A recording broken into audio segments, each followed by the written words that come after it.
Ang kwentong ito ay hango sa totoong buhay. Mula ito sa isa nating kabayan na itago na lang natin sa pangalang Jerome. Nangyari ito noong kabataan niya, taong 1962, Kalinga. Ano ba naman yan, Jerome? Ang tanda-tanda mo na. Hindi mo na nga ako tinutulungan. Magiging perwisyo ka pa. Alam mo sa sarili mo, di ba? Mag-isa kitang tinataguyod. At kailangan ko ng dalawang trabaho para lang mabuhay tayo. Tapos, ipapatawag pa ako sa paaralan nyo? Naku naman buhay to. Sino bang nakaaway mo? Nangingi pa ng danyo sa mga magulang, Diyos ko. Wala na nga tayong pambili ng bigas. Magpapagamot pa ako ng batang ginulpi mo. Wika ng ina. Bagamat maraming sinabi at hinanakit ang nanay ni Jerome, binaliwala lamang ito. Nasanay na rin kasi ang binata sa pagbubunganga ng ina, kaya hindi na ito bago. 16 years old si Jerome at katulad nga ng sinabi ng nanay, mag-isang tinataguyod ang anak at dahil yon sa kawalan ng ama. Dahil wala pang masyadong alam sa mundo, sinisisi ni Jerome ang ina kung bakit sila iniwan ng ama. Reklamo ng reklamo. Hindi mo ba naisip na kung hindi ka lang bungangera, edi sana nandito pa si tatay? Edi sana hindi ka nahihirapan na itaguyod ako mag-isa. Hindi ko naman ginusto na ipinanganak eh. Bakit ba lagi akong sinisisi mo? Nanlaki mga mata ng ina. Bigla nitong sinampal ng napakalakasang binata. Araw-araw mula pagkabata ko, parang akong sinisisi mo kung bakit ka iniwan ni tatay. Na dahil pumangit ang katawan mo sa panganganak sa akin. Hindi mo alam pero ugali mo ang dahilan kung bakit ka niya iniwanan. Lumayas ka. Umalis ka, wala kang utang na loob. Wika ng nanay habang itinutulak palabas si Jerome. Dali-dali nitong kinuha ang bag at kumuha ng ilang damit. Tuluyang lumabas ng tahanan. Habang ang ina, naiwang umiiyak sa loob. Habang naglalakad, nag-iisip si Jerome tungkol sa nangyari kanina sa tahanan. Bagamat alam nitong bastos ang ginawa, lalo na't alam niya kung gaano naghirap ang ina para lang matustusan ng pangangailangan, hindi maiwasan nito ang magtanim ng sama ng loob. 6 na taong gulang ang binata nang layasan sila ng ama. Nalaman nito na pinagpalit sila sa mas bata at mas magandang babae. Narinig ng batang Jerome ang sinabi ng ama kung bakit ito umalis. Sa paglipas ng panahon, kahit na mahal naman ng ina si Jerome, hindi maiwasang sumbatan ng bata. Minsan nasasabihan na sana hindi na lang ito naging anak o kaya naman ay sinisisi si Jerome na kung hindi lamang niya pinahirapan sa panganganak, edi sana maayos pa ang pangangatawan nito. Nagmarka ang lahat ng sinasabi nito. Kaya habang tumatagal napalayo ang loob. Kahit sa ipinakita na nagsisisi ito sa mga nasabi, masyado nang malalim ang sakit ng mga binitawang salita. Lalo na't sa mismong ina ni Jerome ito lahat ng galing. Dahilan upang lubos na maapektuhan ang kanyang paglaki. Naging palaaway, palasagot at bayolente ang binatilyo. Kaya naman napilitan ang ina na ilipat ng paaralan ang binata. 8 paaralan ang nalipatan, kaya naman hindi na alam pa kung ano ang gagawin sa nag-iisang anak nito. Nang gabing lumaya si Jerome, naganap ito ng kaibigang matutuluyan pansamantala. Siniguradong walang nakakakilala upang hindi kagad matagpuan. Makalipas ang 1 linggo, nagulat na lamang na may kumatok sa tinutuluyan. Mga pulis. Inireport pala ng ina na nawawala ang binata. Nang makita, halong tuwa at pagtatampo ang naramdaman ng ina. Sa ayaw at sa gusto, umuwi na sila ng tahanan. Lubos na nagpasalamat ang ina sa mga pulis sa tumulong. Nang makalis ang otoridad, kagad kinausap ang anak. Paano mo nagawa sa akin to, anak? Gusto mo ba akong mamatay kakaalala sa'yo? Alam kong hindi naging maganda ang relasyon natin. Pero nag-iisa ka lang na anak ko. Nag-iisa na lang din ang nanay mo. Kaya kahit anong gawin natin, hindi na mababago yon. Kahit na pinasama mo ang loob ko, mahal pa rin kita, anak. Pinapasama ko ang loob mo. Hindi mo man lang naisip na ikaw ang gumawa nito sa akin. Dahil sa mga sinabi mo. Palagi akong sinisisi mo sa lahat ng bagay. Sana hinayaan mo na lang ako o pinatay mo na lang ako. Mas maayos pa yun kaysa nabubuhay ako ng ganito. Wika ni Jerome. Umakyat na ito sa kwarto. Hindi na malaya ni Jerome na nakatulog pala siya. Nagising na lamang sa iyak ng ina at tila may kausap sa telepono. Hindi ko na talaga alam ang gagawin sa kanya, Tay. Sobra na yung pagsasakripisyo ko sa batang yun. Tapos, sasagutin niya lang ako ng ganun? Wika ng ina sa telepono. Ikaw naman kasi, Melda. Kung makapagsalita ka sa apo ko, akala mo hindi mo siya anak. Huwag kang magdahilan dyan ha. Naririnig kita. Alam ko yung mga sinasabi mo sa bata. Alam ko ang takbo ng bunganga mo. Alam naman natin ang paghihirap mo. Pero wag mo naman sanang ilabas ang galit mo sa mundo sa nag-iisa mong anak. Tandan-tanda ko nga kung paano mong tinulak at pagsalitaan niyang si Jerome nung 10 taong gulang pa lang pinapatahan ka lang naman ng bata. Niyakap ka pa tapos pinunasan yung luha mo. Ano ginawa mo? Tinulak mo Sinabi mong siya may kasalanan ng lahat. Sino ba namang hindi magtatanim ng sama ng loob? Matagal nang nangyari yun, Tay. Hindi pa ba niya nakakalimutan? Ano ka ba? Ako nga hindi ko makalimutan Siya pa kaya? At isa pa, baka naman ganun pa rin ang pakikitungo mo sa kanya hanggang ngayon. Kaya siguro nawala sa landas yan. Kulang lang sa gabay, tandaan mo. Walang batang pinanganak na salbahe. Dahil yon sa lugar kung saan sila lumaki. Alam kong hindi ako perpektong ina. Pero gusto kong magbago, Tay. Ano bang pwede kong gawin? Alam ko na. Dito muna sa akin si Jerome. Dito mas matuturuan ko siya ng tamang asal. At baka kailangan niya lang ng sariwang hangin at bagong kapaligiran. Hindi ka na mag-aalala sa kalagayan niya dito.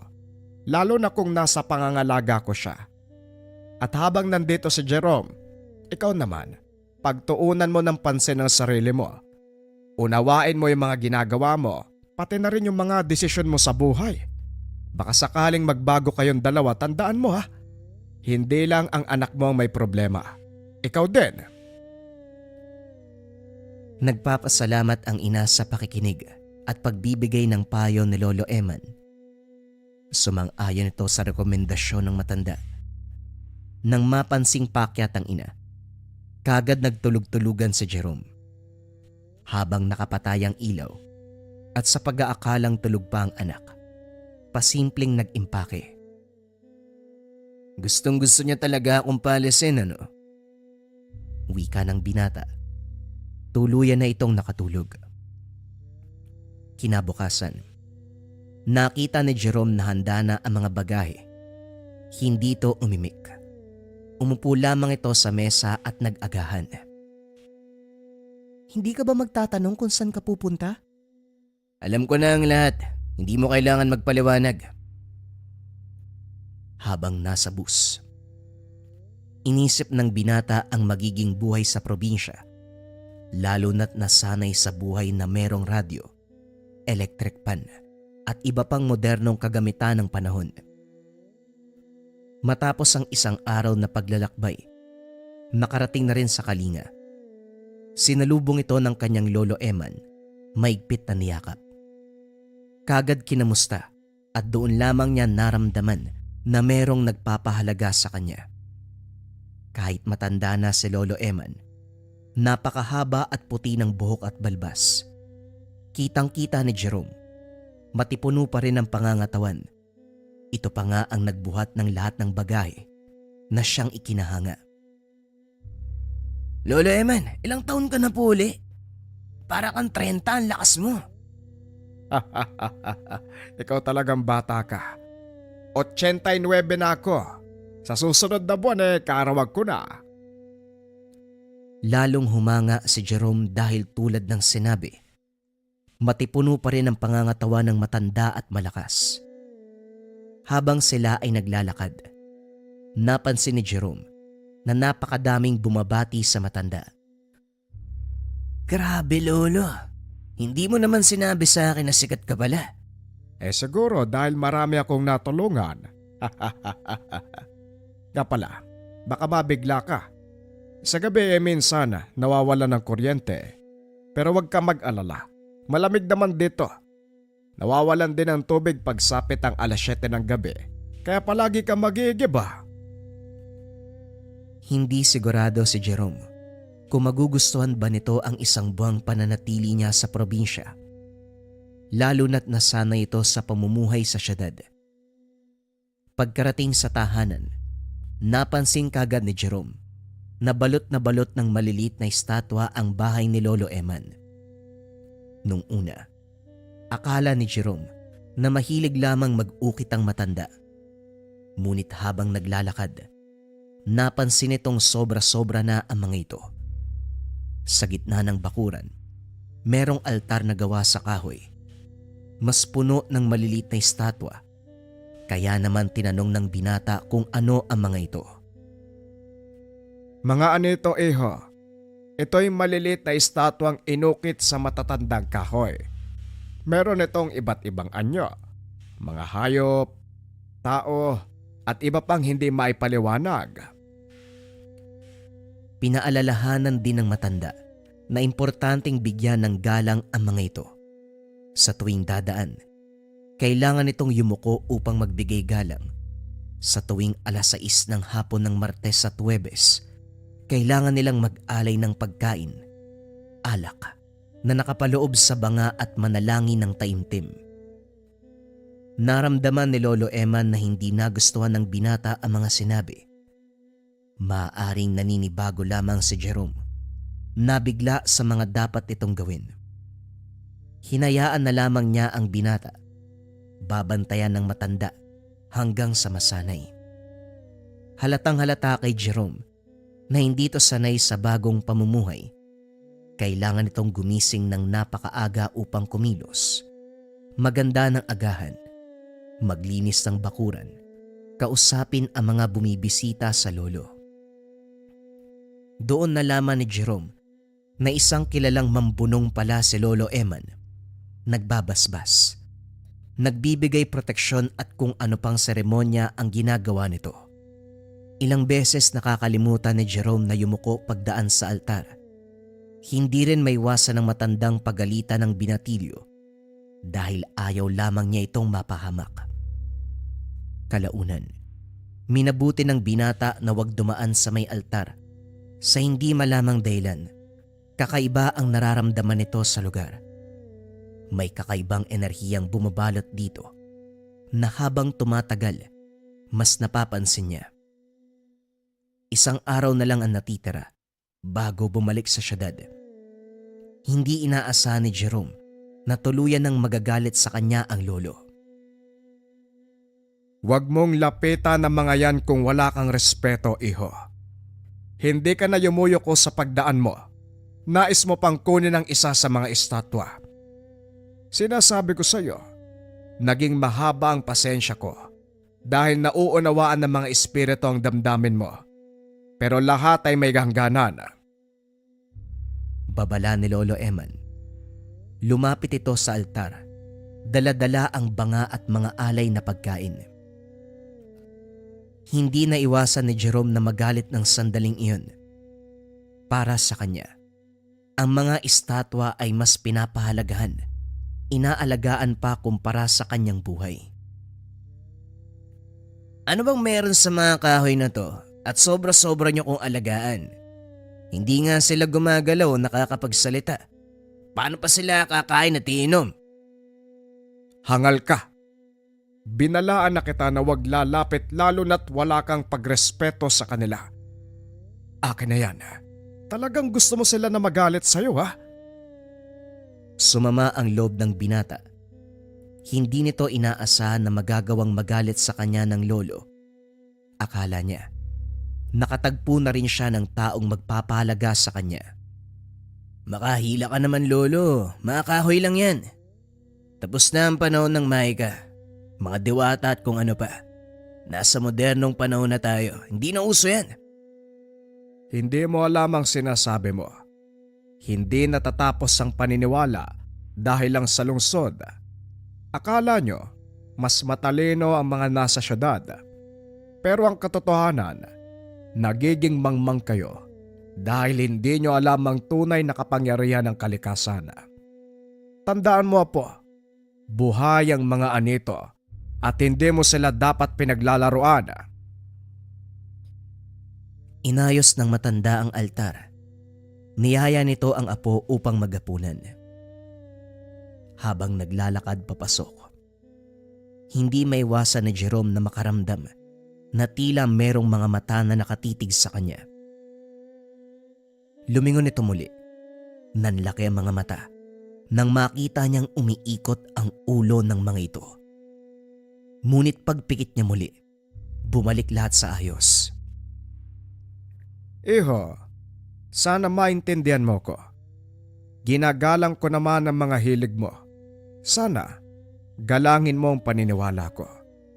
Saksi ka sa mga nananampalataya. Kada umaga binabati at inaasikaso mo sila. O siya, kumain na tayo. Bagamat naiintindihan ni Jerome ang pinanggagalingan ng lolo, hindi naman ito mapigilang mainggit o magselos. Dahil labis ang respeto, pagpapahalaga at pag-alaga ng lolo sa mga lumang kahoy na hindi naman gumagalaw o nakakapagsalita. Habang kumakain, natigilan sa pag-iisip ang binata nang magsalita si Lolo Eman. Nga pala po, huwag mong kakalimutan na meron tayong pagpupulong bukas para sa pista ng ani. Gumising ka ng maaga. Alis tayo kagad. Tumango lamang ang binata. Kinabukasan nagtungo na sila sa pagpupulong. Matapos ang pista, kagad umuwi si Jerome. Naiwan naman si Lolo Eman dahil marami ang lumalapit sa kanya upang mahingi ng tulong. Hindi na sumama pa ang binata dahil nag-aayos pa ito ng mga gamit bago umuwi sa ina. Nang makarating sa tahanan, hindi na iwasan ni Jerome na maging sentimental. Sa maikling panahon ng paninirahan sa lolo, mas naramdaman nito na hindi lang siya mag-isa sa buhay.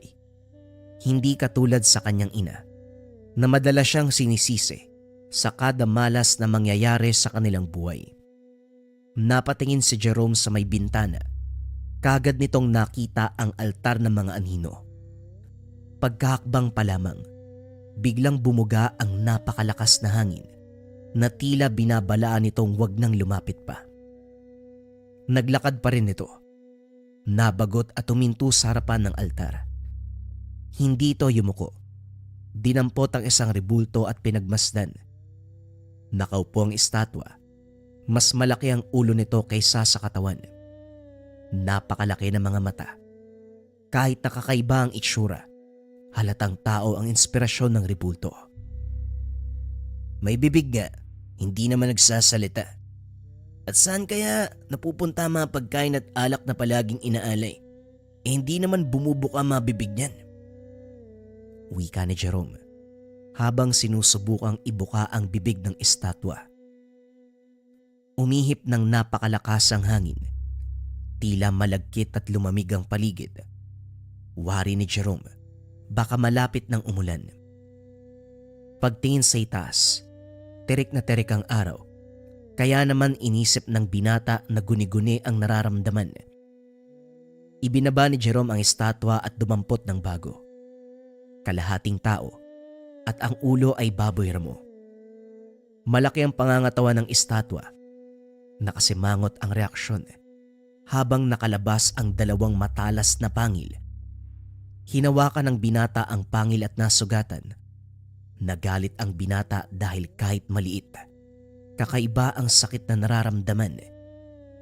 Kinuha nito ang palamuting nakasabit sa baboy ramo. Pinaglaruan at tila biniro-biro pa. Nang marinig ang boses ni Lolo Eman, dali-dali nitong ibinalik ang palamuti at estatwa sa dating pinaglalagyan. Yumuko ito sa harapan. Nakita ni Lolo Eman. Mabuti naman at nagtatanda ka na, iho. Halika na't mananghalian tayo. Maya-maya sasakay ka na pa uwi. Biglang napahawak sa batok si Jerome. Tila may matalas na bagay ang dumikit. Pagkalingon, nagulat siya nang makitang nakangiti ang baboy ramong hawak kanina. Lolo Eman, matanong ko lang. Yung mga estatwa ba sa altar, iba-iba talaga mamuka? Aba, oo naman. Yung iba mukhang tao, mukhang hayop. Iba't ibang klase ng hayop. Hindi po. Ang ibig kong sabihin, minsan nakangiti, minsan nakasimangot. Hindi, iho. Natural ang reaksyon ng lahat ng anito. Hindi nakakinti, hindi rin nakasibagot. Nang bibit-bitin na sana ni Lolo Eman ang bagahe ni Jerome, biglang bumuhos ang malakas na ulan. Matindi rin ang hangin, kaya minabuti ng dalawa na wag munang umalis. Makalipas ang 2 oras, humupa na rin ang hangin at ulan. Nang lalabas na sana muli ang dalawa, bumalik ang malabagyong panahon.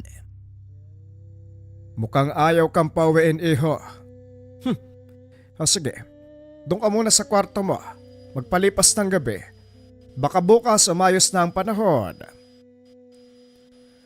Kinagabihan habang natutulog si Jerome, paulit-ulit napapaginipan ang mga anito. Ngunit sa panaginip, siya lang ang maliit at tila higante ang mga ito. Sa hindi malamang dahilan, hindi makakilos o makapagsalita. Bigla itong dinampot ng aninong malataong anyo. Katulad ng dinampot kanina, nagsalita, ngunit hindi niya lubos maintindihan ang sinabi. Labis na takot ang nararamdaman ni Jerome ng panahon na iyon. Malademonyo ang boses. Napakalalim ng tunog na lumalabas dito. Biglang natigilan ng binata sa kabilang dako dahil may tumama na napakalakas na malademonyo rin ang tunog. Doon nakita ang estatwang baboy. Baboy ramo ang ulo. Tawa ito ng tawa habang nakahawak sa malaking tiyan. Hindi pa rin makakibo si Jerome kahit anong gawin. Tanging luha na lang ang pumapatak sa mga mata. Napatingin ang 2 nilalang kay Jerome. Napakaitim ng mga mata na tila hinihigop siya ng kadiliman. Pumikit si Jerome. Mahigpit nitong isinara ang mga mata. Naramdaman ng binata na tila humigpit din ang pagkakahawak sa kanya. Sa puntong nahirapan ng huminga, pagdilat ng mga mata, halos maihina lamang sa takot. Ang kaninang itim ng mga mata ay naging matitingkad na pula. Tila nanlilisik ang mga ito sa galit. Biglang napaupo si Jerome. Hingal na hingal ang binata at malamig ang pawis. Nagmasid sa kapaligiran. Nagpapasalamat na nasa kwarto lang ito. Ngunit napawi kagad ang panandaliang ginhawang nararamdaman. Napansin ito na hindi nakatabi ang lolo sa banig. Tumayo si Jerome upang hanapin ang lolo. Kaso nga lang mahihirapan siya dahil walang kuryente. Sinikap ni Jerome hanapin ang lampara at makalipas ang ilang sandali ay natagpuan. Pagsende ng ilaw. Doon nakita ng binata na tadtad ito ng hiwa sa kamay. Hindi niya masyadong binigyan ng pansin. Mas mahalagang mahanap niya si Lolo Eman. Makalipas ang ilang sandali, nakita nitong tila nagsisiga si Lolo Eman sa bakuran. Bago pa makalapit ang binata, muntik nitong malaglag ang lamparang bitbit. Sabay-sabay na umikot ang ulo ng anito sa kanyang direksyon. Lahat ng estatwa ay nakasimangot ang muka. Galit na galit. Kahit saan pumunta ang binata, sinusundan ito ng mga tingin. Nakaluhod na lamang si Manong Eman. Taimtim itong nagdarasal. Sa harapan nito ay merong pulang itlog, bayabas, sinabawang ugat at usok na galing sa dahon ng sambong. Sa hindi may paliwanag na dahilan, tila hindi makalapit sa altar o sa lolo itong si Jerome.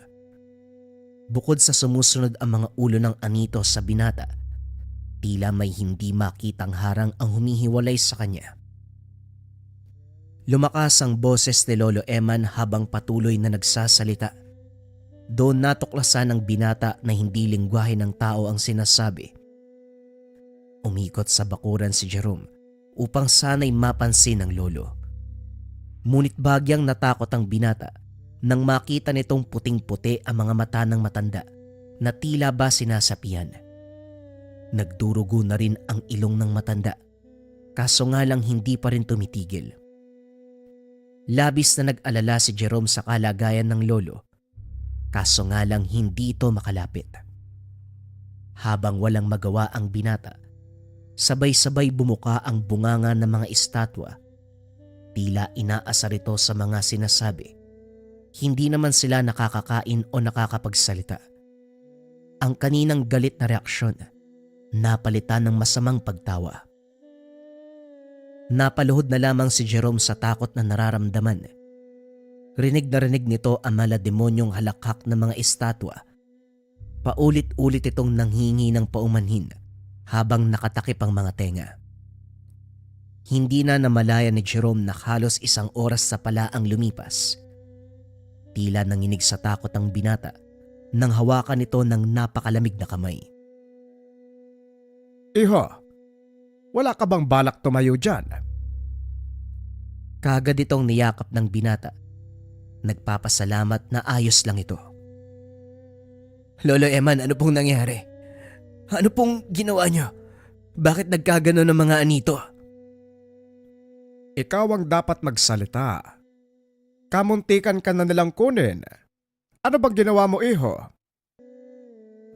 Naluha na lamang si Jerome nang ikwento nito ang naranasan at lahat ng salubin. Lubos at tunay ang paghingi ng tawad ng binatilyo. Nagpapasalamat ito na naging mabuti sila sa kanya kahit na naging ganon ang pag-uugali. Nagpa siya ang maglolo na manirahan muna ng 1 buwan uli si Jerome sa probinsya. Napatawad na si Jerome ng mga espiritu. Tinulungan siya ni Lolo Eman sa mga gawain. Nag-ukit pa ang mga ito ng bago mga anito. Madalas na nitong sinasamahan ng matanda sa pagdarasal. Hindi dahil sa takot, kundi dahil sa tunay na paggalang sa kultura at espiritong inaalagaan ng lolo. Dumating na rin ang kaarawan ni Lolo Eman. Halos lahat ng residente, imbitado, nagdala ng putahe. Kaya naman lahat ay busog, masaya at kontento. Sa bakuran napatingin muli si Jerome. Nakita niya naman ang mga anito. Nakangiti, ngunit hindi masama ang itsura. Doon nakasiguro ang binata na tuluyan siyang napatawad ng mga ito at tuluyan ng gumaan ang pakiramdam niya. Makalipas ang 1 pang buwan, bumalik muli sa syudad si Jerome. Tila ibang tao na ito. Ang dating palaging nakasimangot, napalitan ng mainit na pagngiti at mabuting aura. Napatawad na rin ng ina at mula noon, naging matiwasay ang kanilang pamumuhay. Nakapagtapos ng kolehiyo si Jerome. Nagkaroon ng magandang trabaho. Kalaunan nakabuo ng sariling pamilya. Hindi nito tinolaran ang ama. Sinamahan nito ang asawa sa hirap at ginhawa na siyang ikinatuwa ng ina.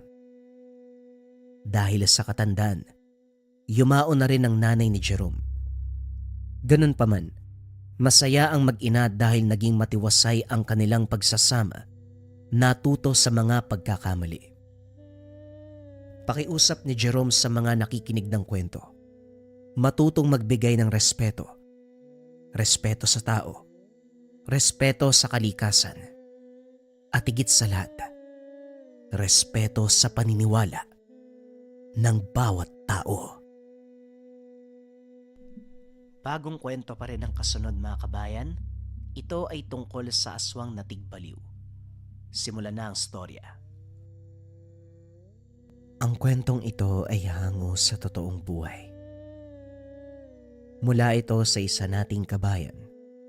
Naitago na lang natin sa pangalang Samuel. Taong 2011, probinsya ng Leyte. Halos mawala ng pag-asa si Samuel nang makita sa labas ang kaanak ng tiyuhin. Sa katunayan, galing Maynila ang mga ito at mahahalatang maarte ang datingan. Masyadong maputik ang lugar dahil kakatapos lamang ng ulan, pero ito sila. Nakaporma. Maingay na kagad. Nakakarindi sa pandinig. Kagaya ng inasahan, tinawag siya ng tiyahin para sunduin ang mga ito. Samuel, magdala ka nga ng iilang bulos ng kawayan para maging tulay nila sa pagtawid. Alalayan mo na rin para hindi mahulog sa putika, nakakaya. Bisita pa naman natin sila. Wika ni Tia Monica. Tia, may mga paan naman sila. Hindi rin naman inutil, walang diferensya. Sila na lang kamon tumawid papunta dito. Ilang lakad lang naman yan eh. Alam na, probinsya to, ganyan pa talaga ang pormahan. Samuel, hayaan mo na lang. Sige na. Pagbigyan mo na sila. Alang-alang sa Tio Hector mo. Walang nagawa si Samuel kundi sundin ang utos ng tiyahin. Sa halip na kawayan, hagdan ang ginamit para gawing tulay ng mga ito. Isa-isang inalalayan ng binata ang bawat bisita. Hindi rin maiwasang mapabuntong hininga dahil panay reklamo ang mga ito. Mahirap daw ang lugar.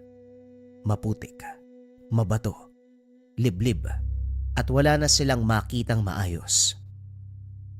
Hindi na lamang sasagot si Samuel dahil baka kung ano pa ang masabi. Pamilya ng pamangkin ni Tio Hector ang mga ito. Si Tito Glenn na siyang pamangkin, si Tita Anastasia ang asawa, at 3 anak nito na puro babae. Parehong mga dalaga at parehong maaarte. Ang titinis ng boses na masyadong nakakarindi sa pandinig. Palautos sa mga ito. Kahit si Samuel na nagmamay-ari ng tahanan ay hindi nakaligtas. Narito sila sa lugar upang dalawin si Tio Hector na may malubhang kalagayan. Diabetes. Ilang taon nang nakaratay sa banig. Putol ang kanang binti. Ang isa naman ay mayahalin tulad sa lantang gulay. Nakadialysis dahil pati kidney apektado na rin. Sila na lang din ang natitirang pamilya sa angkan ni Tio Hector. Kaya ngayon na bilang na lamang ang araw, nais makasama kahit sandali. Kaso kinakailangan bumalik nila Tito Glenn at Tia Anastasia, pati na rin ang 2 anak dahil may trabaho at eskwela. Ang naiwan ay ang panganay na babae, kaedad lamang ito ni Samuel. Nakapagtapos na ito ng pag-aaral, nag-aantay na lamang ng resulta ng board exam. Mabait naman ito, marunong sa gawaing bahay, hindi rin kailangang utusan. Tumutulong sa pag-asikaso kay Tio Hector. Hindi mapili sa pagkain, pero lumalabas ang pagiging maarte lalo na kung maulan. Ayaw na ayaw sa maputik. Samuel, pwede ba buhatin mo ko? Ayoko madumihan yung mga paa ko eh. Baka may infeksyon sa putik. Napailing na lamang si Samuel. Inutusan sila ni Tia Monica na mamalengke pero inabutan ng ulan. Tumila na, pero hindi magawang tumawid dahil maputik ang daan. Idagdag pa ang kasama na ayaw umapak sa putikan. Ano kasi ni swerte? Kung ayaw mong lumakad sa lupa, edi lumipad ka. Tugon ni Samuel. Tinalikuran at iniwanan ang dalaga. Panay ang pagtawag nito pero hindi niya pinansin. Hinayaan itong sumigaw ng sumigaw. Pagdating ng tahanan, kagad nagtanong si Tia Monica kung nasaan si Ana. Hindi nakasagot ang binata nang marinig ang malakas sa pagpreno. Pagtingin ay nakasakay ng tricycle ang dalaga. Tia Monica, salbahay naman pala yung pamangkin nyo. Iniwan ba naman ako dun sa daan? Buti na lang dumaan si Manong kaya nakauwi ako. Wika ng dalaga. Habang nag-uusap ang dalawa sa loob, abala si Samuel sa pagtitig sa Manong na naghatid kay Ana. Kilala niya ito. Kinilalang aswang ng ama ng kaibigan na isang albularyo. Kaso nga lang, hindi pwedeng maging maingay o sumbatan sa tunay na katauhan dahil pwedeng magsanhi ng panganib. Lalo pat kailangan mag-ingat dahil may kasamang sakitin. Paboritong biktima ng lahi nito ang ganitong tao. Sa pagkakatanda ni Samuel, tigbaliw ang terminong ginamit ng albularyo para itukoy na aswang. Sila ang uri na sakitin o malapit ng mamatay ang biktima. Mahirap itong tapatan. Meron silang uri ng kakayahan na hindi kaagad makikita ng mga tao. Hindi rin mapapansin ang pag-atake sa mismong tahanan. Saka lang malalaman kung babawian na ng buhay ang biktima at ipapasuri sa albularyo ang katawan. Magandang umaga, iyo. Wala akong panukli sa pera ng kapatid mo ba yan? Isasauli ko na lamang ang pera. Sa susunod yun na ako bayaran kapag may barya. Kakapasada ko pa lang eh. Tama ba kapatid mo? Una kong pasahero. Roderico ang pangalan ko. Pwede niyo ako mahanap doon sa lumang paradaan. Pasensya na talaga. Wala ako kahit sentimo. Wika ni Roderico. Binalik nito ang perang papel. Ngumiti at saka nagpaalam. Napabuntong hininga si Samuel dahil duda siya sa galaw nito. Walang sino mang aswang ang magpapakilala, kaya sigurado siyang gumagamit lamang ito ng hindi tunay na pangalan. Sa napapansin niya sa bulsa nito, bumabakat ang mga barya. Walang panukli. Kunwari pa. Alam ko na ang binabalak mo, Manong. Subukan mo lang lumapit sa pamilya ko. Talagang may kalalagyan ka sa akin. Lumipas sa mga araw. Napapadalas ang pag-alis si Samuel dahil namamasukan din sa panaderya. Kakarampot lamang ang kita pero kahit papano nakakatulong sa gastusin. Hindi naman sila mahirap pero parehong senior citizen si Tia Monica at Tio Hector na merong benepisyong natatanggap kada buwan. May sangay ng gobyerno na sumasagot sa gamot, kung kaya't pagkain na lamang ang hahanapin. Nasanay na rin sa pagiging matipid ng tiyahin, kaya nakaugalian na hindi magwaldas ng pera sa walang kwentang bagay. Ito lang si Ana, ang problema ngayon ni Samuel, dahil palaging nangingi para sa mga luho. Inaabangan siya nito tuwing hapon para sa pasalubong na tinapay. Mangungulit na ipasyal sa bayan. Samuel, mabuti naman maaga kang umuwi ngayon. Lumabas muna tayo ha. Nagpaalam na ako kay Tia at Tio, pumayag naman sila. Wika ni Ana. Kakababa lamang ni Samuel ng tricycle. Hindi pa nakakapagbayad sa driver pero ang dalaga nakakapit na sa kanyang braso. Kagad itong tinulak palayo. Ana, itago mo nga muna yung ugali mong taga-syudad. Kung sa inyo puro kagala, hindi pwede ang ganyan dito. Lahat ng tao kung napapansin mo nasa taanan lang, gumagawa na mga gawaing bahay. Kababae mong tao puro gala ang nasa isip mo. Wika ni Samuel. Nakangusong sumunod ang dalaga papasok ng bahay. Saglit lang naman eh. May gusto kong bilhin dun sa tindahan. Yung pinuntahan natin nung nakaraan, libro lang naman yun eh. Nabuburyo na ako dito, walang magawa. Panay hugas ng plato, panay gawaing bahay. Gusto ko lang maglibang no? Ayaw mo kong palabasin, di ba? Kaya kailangan ko nang babasahin. Sige na, huli na to. Ito ang pera. Alam mo naman kung nasaan ang tindahan, hindi ba? Pumunta ka mag-isa mo. Hindi tatakbo ang bahay, kaya makakauwi ka rin dito kahit bukas ka pa bumalik. Grabe naman to, ang sungit. Pero amin na nga yung pera, ayos na to. Wika ni Ana. Nakangiting lumabas ng tahanan. Pumalit naman si Tia Monica na kakababalang galing sa taas. Kung umasta kayong dalawa para mag-asawa. Kung sa bagay pwede namang maging kayo. Pamangkin ni Tio Hector mo si Ana. Pamangkin din kita. Hindi naman kayo magkadugo, pwede kayo magligawan. At saka magandang lalaki ka naman. Magandang babae din si Monica.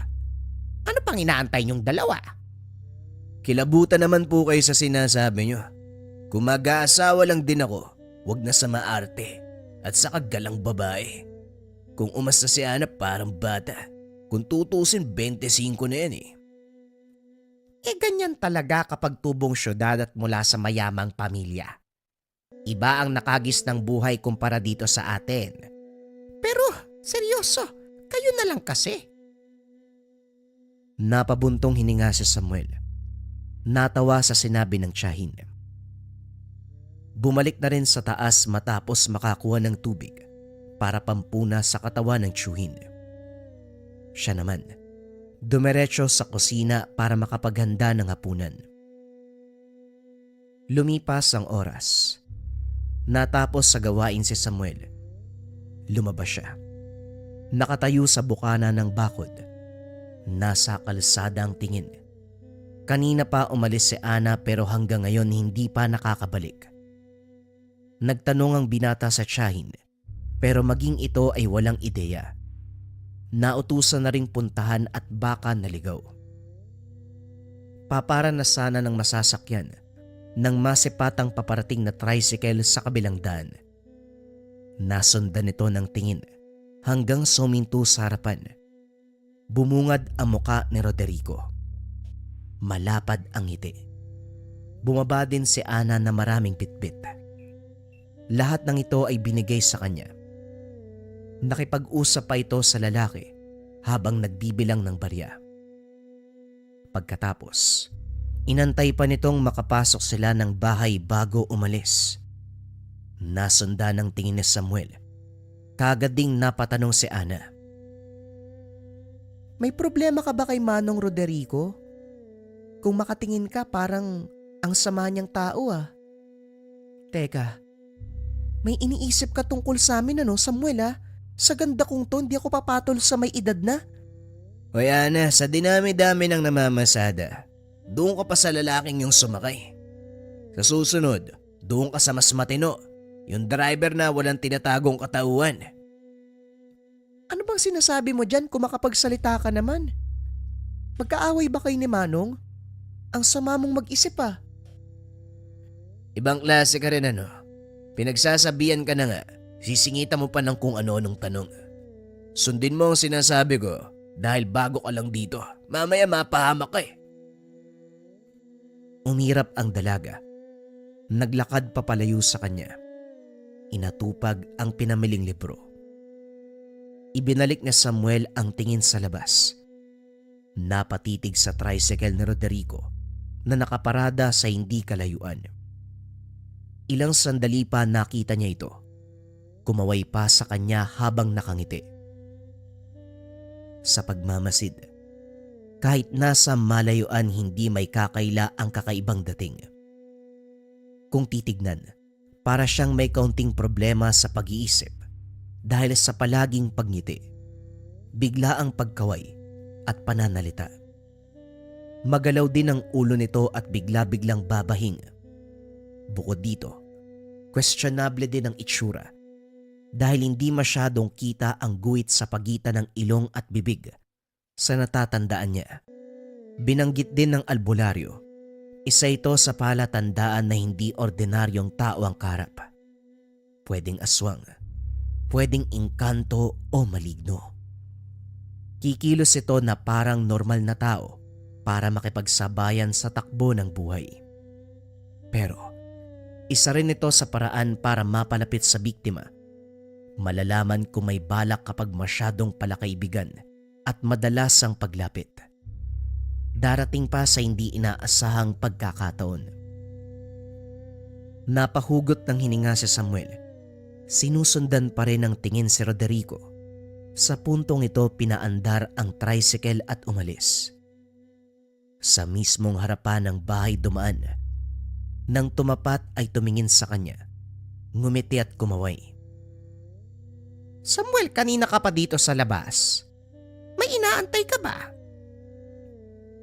Nabaling ang pansin ng binata sa paglapit ng tiyahin. May nakita lang po ako na hindi dapat mapadpad sa lugar na to.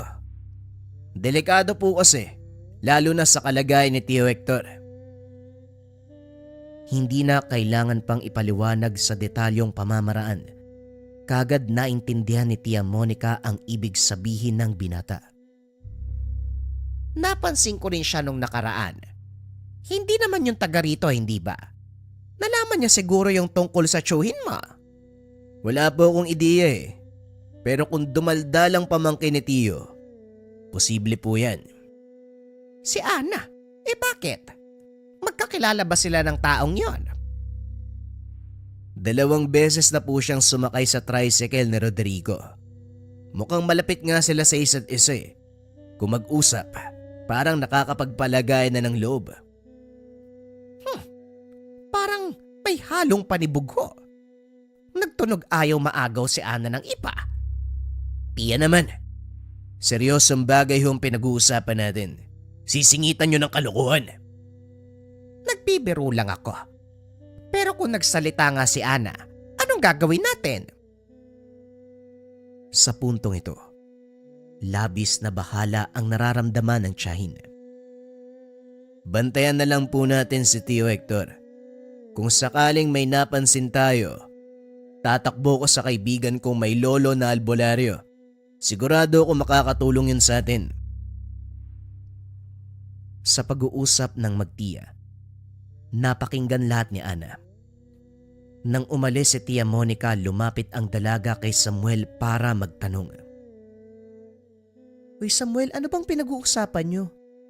Bakit parang pinagdududahan nyo yung pagkatao ni Roderico? Mabait naman siyang tao ah. Hoy, pwede ba wag mong ipaglaban ng taong hindi mo naman kilala? Hindi lahat ng tao na mabait. Ganon talaga ang buong pagkatao. Ana, matanda ka na. Hindi ko na kailangang ipaliwanag ang mga bagay-bagay sa'yo. Paganahin mo ang utak mo para hindi ka puro tanong. Kumbaga matuto kang umunawa sa galaw ng paligid. Ang sungit mo naman. Kaya nga ako nagtatanong kasi wala akong alam eh. Kung ganyan ang sagot mo, sa tingin mo ba magkakaintindihan tayo? Lalo mo lang akong pinag-iisip eh.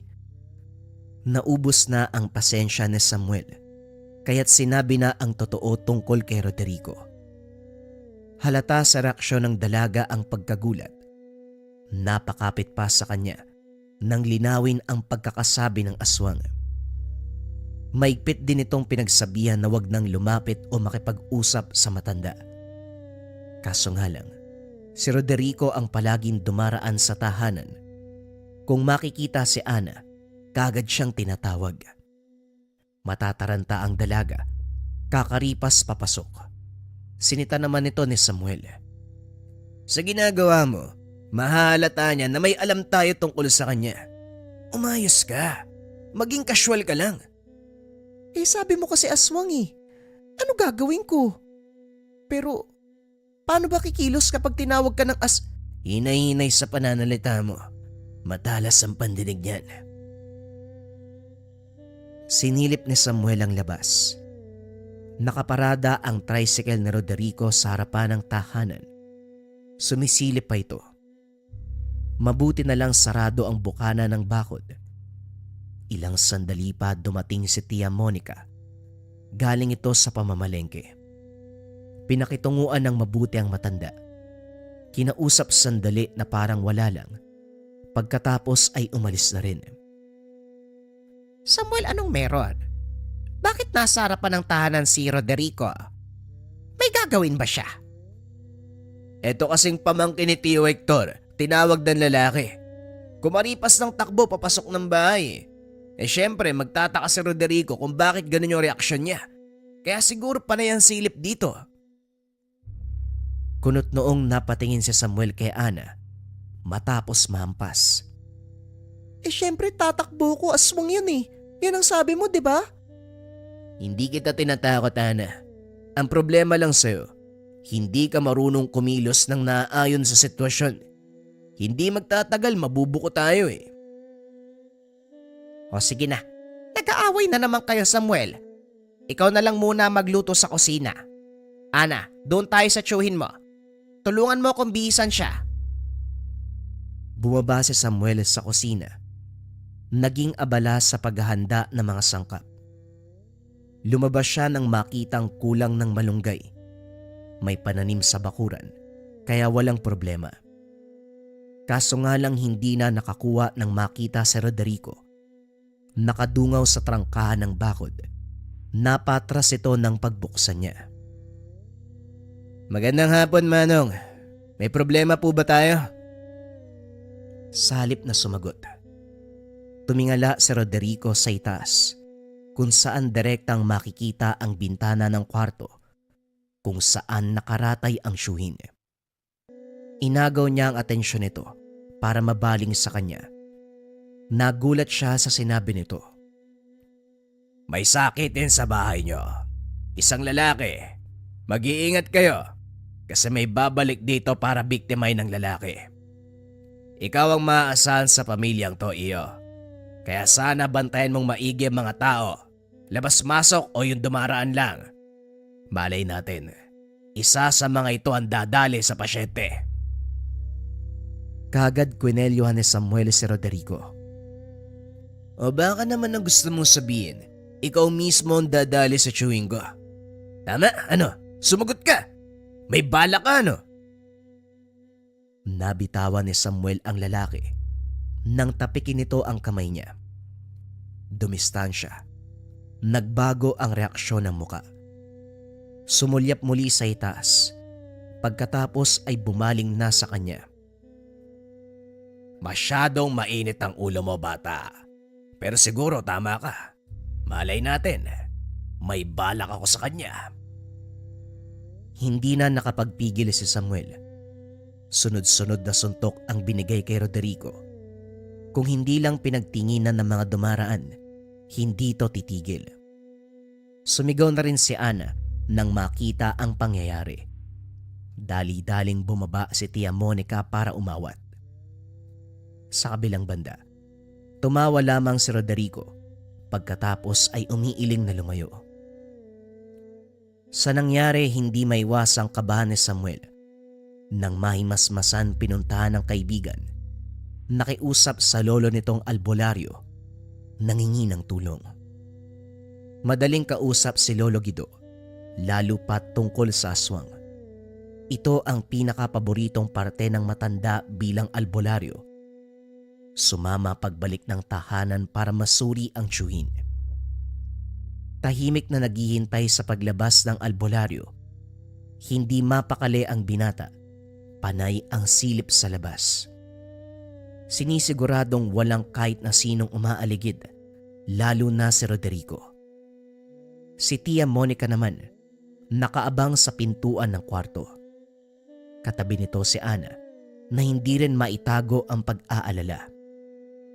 Bumaba si Samuel nang makita ang kaibigan. Si Leo. Kakapasok lang nito ng bakod pero natigilan. May tinitignan sa partikular na lugar. May problema ba, Leo? May nakalimutan ka ba? Wala naman. Pero may napansin ako sa ihip ng hangin. Mainit sa bahaging ito. Hangin na para bang iba ang dala. Hindi ako sigurado, pero itatanong natin kay Lolo. Hindi pa ba tapos ang pagsusuri? Hindi pa, nasa kwarto pa sila eh. Pumasok ka nga muna. Ang dami mong dalang mangga. Namunga ba yan malapit sa inyo? Ay, oo nga pala. Nakita ko si Roderico nung isang araw eh. Sandali, sino siya? Kaano-ano mo? Natigilan si Leo nang masepat si Ana. Pamangkin ni Tio Hector. Naiwan dito nung bumisita ang buong pamilya. Siya ang nautusang tumulong sa pag-aalaga kay Tio. Bakit mo naitanong? Pare, magkausap sila ni Roderico eh. Alam mo naman ang taong yun, di ba? Aswang yun. Oo, huwag ka mag-alala. Alam niya na ang tungkol sa lalaking yun. Pinagsabihan na rin namin. Umiiwas na yan siya. Nag-iingat na rin. Naudlot ang pag-uusap nang lumabas ang albularyo. Gumaan ang pakiramdam ng lahat ng sabihin nito na walang kapit ng sumpa o panganib ng elementong mula sa kaliwa. Karamdaman lamang nito ang iniinda. Wala ring mahanap na bakas o bahagi ng paglapit sa tahanan. Pero nang itinuro ni Leo ang natuklasan sa labas, natahimik si Lolo Guido. Dumakot ng kung ano mula sa supot, isinaboy sa hangin at inihipan ng dasal. Ilang sandali pa, kinumpirmang may nakakabit na hindi nakikitang sinulid, konektado sa kinalalagyan ni Tio Hector. Batay sa paglalarawan ng albularyo, posibleng pagmamay-ari ng aswang na nang babalak mang biktima. Diretso itong sinabi kina Samuel para malaman. Lumang pamamaraan nito. Hindi ko lang alam ang eksaktong tawag. Pero ang lolo ko na isang albularyo, madalas nakukuha ang ganitong sinulid sa mga pasyenteng nagpapagamot. Magiging senyalis ito para sa nilalang. Kapag nagiba na ang kulay, ibig sabihin malapit nang mamatay ang biktima. Ito na ang oras para umatake sila. Iwanan ko na lamang ng pangontra ang buong bahay para hindi makapasok. Doon sa kwarto ni Hector, naglagay na ako. Ako na rin mismo maglalagay sa buong bahay pala para siguradong mailalagay sa tamang anggulo. Tumatango si Samuel at Tia Monica. Lihim din napapadasal. Humingi ng dagdag proteksyon sa nakakataas. Nang mga sumunod na araw napapadalas ang pagdaan ni Roderico, kinutuban si Samuel dahil bukod dito may isa pang binatang lalaki na pasulyap-sulyap sa bahay. Hindi niya kilala, hindi rin mapangalanan ni Tia Monica. Imposibleng aksidente ang pagtingin sa tahanan dahil hindi lang simpleng sulyap. Ang tingin na ito ay parang may nalalaman. Upang mabantay ang maigi, pansamantalang tumigil sa pagtatrabaho si Samuel. Isang hapon habang abala sa pagdidilig ng mga halaman si Ana, napansin ni Samuel ang pagtigil nito. Nakatingin sa unahan ng dalaga, nabitawan ang tabo sa panginginig. Dali-dali itong nilapitan. Tumingin na rin sa bahaging iyon at hindi makapaniwala sa nakita. Ang binatang pabalik-balik ng daan nitong mga nakaraang araw, malademonyong nakangiti sa kanila ngayon. Hindi nagtagal, nawala bigla sa paningin. Pagbaling sa kabilang direksyon, naroon na ito. Sa susunod na sandali, sa ibang lugar naman nakatayo, sobrang bilis ng kilos na hindi na malayan kung paano nangyari. Kinilabutan sila habang nanonood. Dali-dali na ring pumasok nang mapansing nasa harapan ng bakod. Napahugot ng itak si Samuel nang wala sa oras. Panay ang pagsilip sa bintana. Naroon pa rin ang lalaki pero nang mapansing marami nang dumaraan, dahan-dahan na itong lumayo.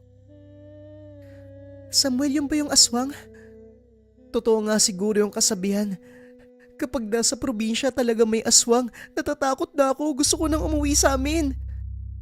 Kung gusto mong umuwi, sige, magimpa.